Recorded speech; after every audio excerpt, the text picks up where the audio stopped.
expecting an economic slowdown, but Malaysia is an outlier.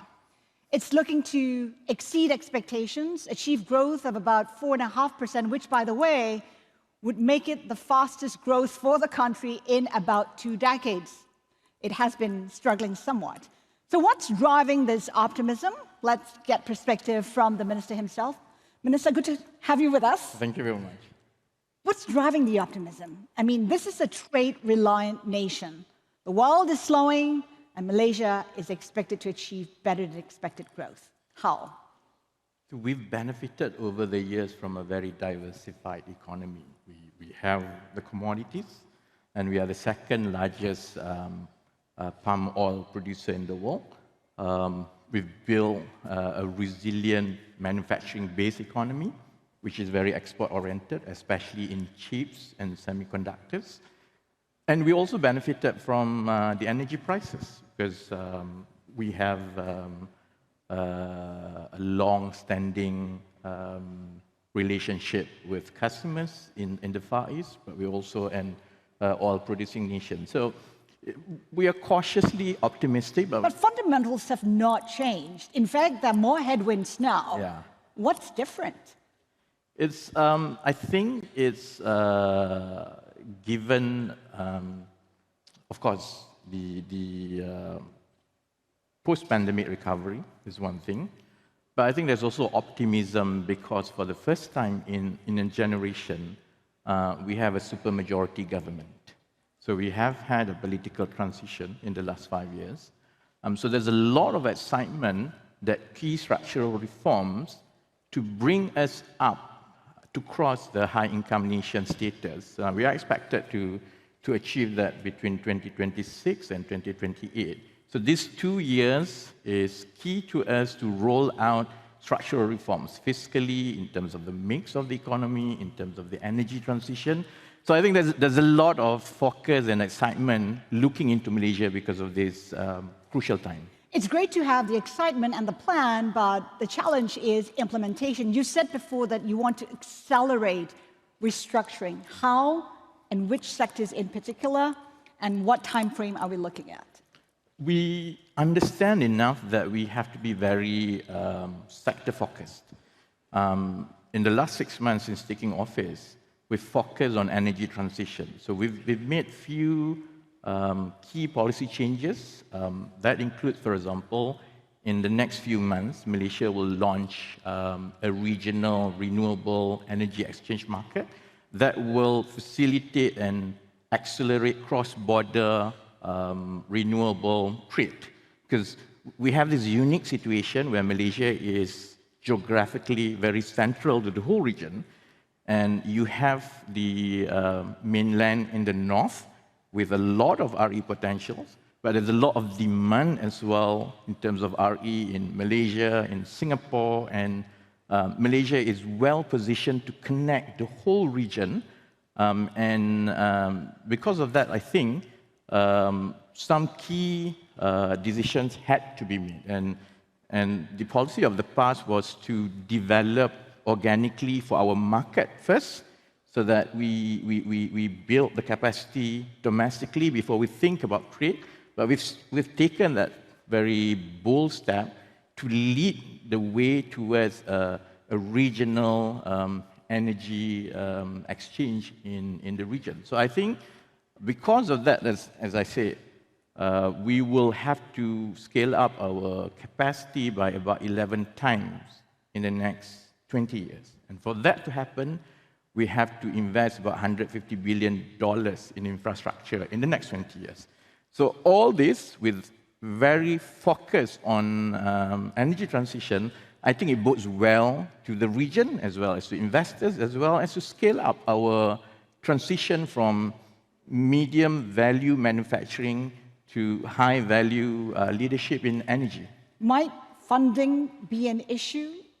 So far we've had a few early takers in terms of interest. I think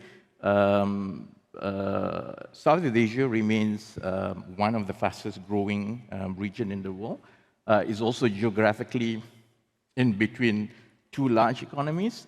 And we are at the stage where we are able to transition better. And because of that, I think the interest has always been there. It's just about the scaling up of the capacity.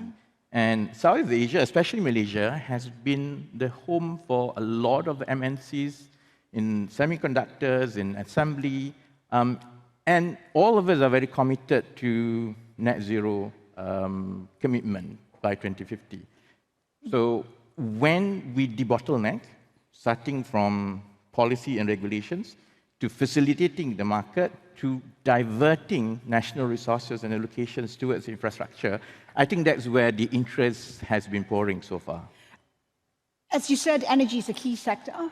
Oil, it is an oil-producing country, but it's also a country where there's tremendous oil subsidies, and some of those subsidies are going to people who don't even need it. How are you looking at subsidies? What's the outlook?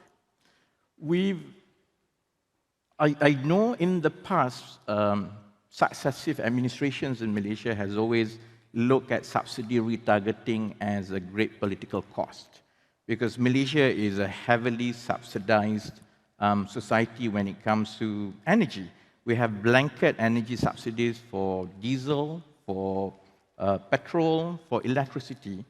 And that has been a litmus test for previous administrations. In the last 6 months, we've rolled out a subsidy retargeting program. We divide it into 3 chunks. We transitioned from a blanket subsidy system to a means-tested. For electricity, for example, is based on energy consumption. It's a painful process we have to go through because we had removed energy subsidies for industries. So industries have to pay market price now. The next step is to remove to domestic users with very high energy usage. And by the end of the year, we would have saved, I think, about 15% of the annual subsidy bill that took up 25% of national operating budget every year. So the saving would have gone to social safety net. Saving would have gone to building infrastructure, especially in sectors and areas that we want to develop further: renewables, digital, semiconductors, and so on. You keep talking about semiconductors. I think a lot of people don't realize that Malaysia produces a lot of the chips, in fact, 30% of the back end. What is the strategy to capitalize on the opportunities, given that semiconductors are the focus of the world right now? Malaysia has had semiconductor industry since the 70s. It's just that the global value chain of semiconductors dissect different countries for different parts of the value chain. We contribute about 30% of the assembly, testing, and packaging of chips. But there is an opportunity now that we diversify. We are looking at also fabrication. And I think there are opportunities given the presence of all the big names of semiconductors of the world in Malaysia. And the demand for semiconductors will continue to grow. I mean, people talk about generative AI. And the consequence of that is definitely a demand for better chips, faster chips in the future. And we are at the stage where our workforce is positioned and groomed to move and diversify from the mid-level value chain of packaging and testing. How so? I mean, when you talk about the workforce that is groomed and being skilled to perform those tasks, I mean, give us a sense of what is being done, because there has been a shortage, there continues to be a shortage, and even countries like Singapore, which has been in the business for a very long time, is having issues. The policies of the past was very much supply-driven. That means we built our universities and technical colleges, we built a national curriculum, and it has worked for about 30 years. But the pace of technology has picked up, and we are shifting towards a demand-driven by giving the freedom and incentives and working with industries so that industries are given the skill to train very quickly more on taking the approach of on-the-job training, moving away from a national certification, more towards taking people and training them in the industry. So we've run pilot tests. We're going to scale it up, and we're going to replicate the same for other industries as well. So manufacturing is one. That means national incentives and investment incentives will have to move away from purely tax and fiscal incentives more towards upskilling and training incentive for manufacturers. And this, I think, will be received very well and will allow us to scale up training and preparation of the workforce at much faster speed. And we are looking at national bootcamp. We have a shortage, just like any countries in the world, for coders, software engineers, data analysts. And we've realized that you don't need to go to universities for 4 years to do that. People can do this constantly in chunk-size training and bootcamp. And some people do this, virtually. It has been happening all over the place in the last few years, but now the government is pumping resources to scale it up at the national scale. And I think that will complement whatever we have through our training institutions. Does it mean that other states beyond Penang will be possible centers as well? Yes, yes. Of course, 10 years down the road, how is it going to look like? Give us a sense of the vision for Malaysia. We do have existing infrastructure in certain parts of the countries for certain industries. So semiconductors has been in the north for a long time, based in Penang. Obviously, it will grow organically, and I can understand when investments comes, obviously, naturally, they will gravitate towards where the industry has been. But given our focus to diversify, there are various activities and investments that can be spread across the country. And we are looking, for example, at the central region on the more high-end R&D data centers. We are looking at the south, for example, to focus not just on the traditional oil and gas and new fuel, but also on renewables. And I think with massive investments, both from the private and government sector, we will be able to balance the focus between the regions. Minister, I'd like your views on the trends in the world today. There's a lot of talk about decoupling, deglobalization, some say re-globalization, onshoring, friendshoring. Where are we in this conversation, and where do you see Malaysia fitting in? Malaysia has always been a trading nation. And one of our strengths in the past is the uniqueness of our society. It's a very multiracial society. We have cultural and historical connections with all the major parts of the economies of the world. We have a very much westernized education system and administrative system. We have very close ties with the Muslim world. We have a significant Chinese population that works very well with our focus with China market. We also have significant Indian population that connects us to India. And being part of Southeast Asia, we are part of that 600 million market. And I think going forward, we want to play to our strength and continue to work collaboratively. And the next focus for us, of course, are new growth regions. And that's why part of the reasons I think Malaysia has always participated at the highest level at this forum. And I think the partnership is important for the future. And if we develop right partnerships and playing to our strength and our partner's strength, and that will allow us to co-write to new markets and new industries and new focus sectors. But how much stretch, how much pressure are you feeling from the tension between the US and China? Southeast Asian nations have often said they don't want to be asked to choose sides, and rightly so. But how much pressure are you feeling? We were built over the years through friendships with, often conflicting geopolitical tensions around the world. And we have been able to work with the US, with China, with any blocs in the last 50 years. And that is a testimony of how we have grown, and we've provided value to all in that sense. So I think it's a skill that we've picked up along the way, and I think we will maintain that skill. And we always believe that so long as we offer the value, and so long we offer access to that big market of Southeast Asia, and so long we continue to grow, I think we are the right partners for everyone.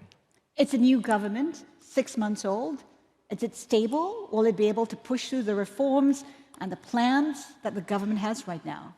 It's a grand national unity government, and because of that, we have a 2/3 majority that allows us to amend constitution. We've not seen this in a generation. But how stable? That is the question. Well, I think we will last the full term, as opposed to the previous 3 administrations. And I think there's also a yearning with Malaysians that we want to march forward. We've gone through that political transition. There was a change of one-party rule for the first time in 2018. It took some time to settle down. The dust has settled.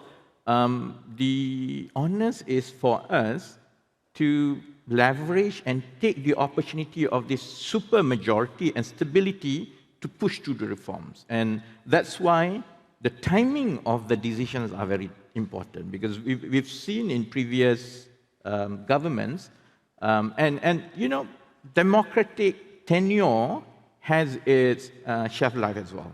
We notice that if key structural reforms are not made in the first year of taking office, usually it will be reversed or it will be put on the back burner, because by the second year you are in office, you'll be thinking about general election in 2 years' time. So it's very important for us to phase in reforms one after another. The trick is to balance between consistent policy changes with the need to not to rock the boat too much, because just like any countries in the world, we are facing high expectation from society. Society is grappling with inflation, with disparity in wages.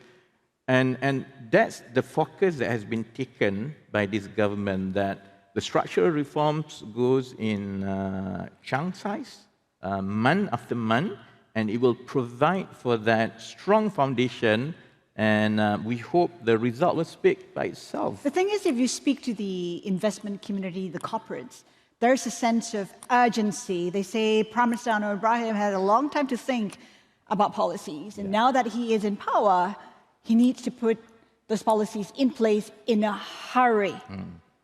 We talk about sustainability, and just like energy transition, just like the economy, political sustainability is also important. And I think that's why balancing between the list of reforms and what needs to be done with managing the expectations and getting the overall ecosystem to be on board and on the same page is important. And I think 1 year is not a long time.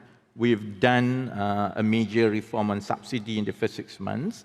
The pace of policy change will pick up from the second half of the year, because we are phasing everything to build up towards the budget announcements in November. So we'll launch a new industrial master plan in August. We will have a revision of 5-year planning in September.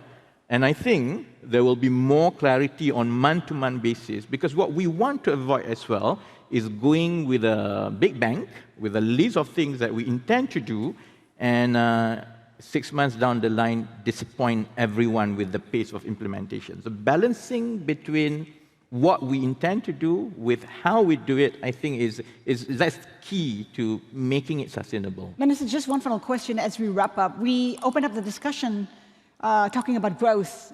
We're looking at about 4.5. Is there a sense that you could get to 5 this year? I'm actually cautiously optimistic. I think we will be able to cross 5. Even if we don't cross, it's on the high end of the 4.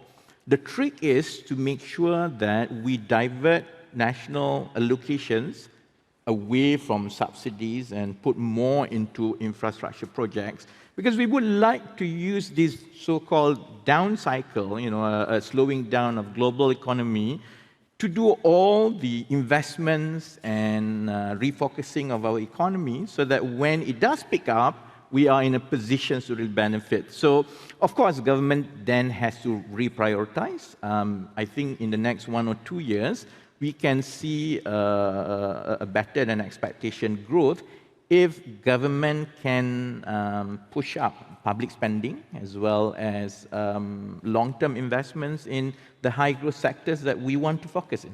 An upbeat assessment of the economy. Minister, thank you so much for your time today. Thank you very much. Thank you.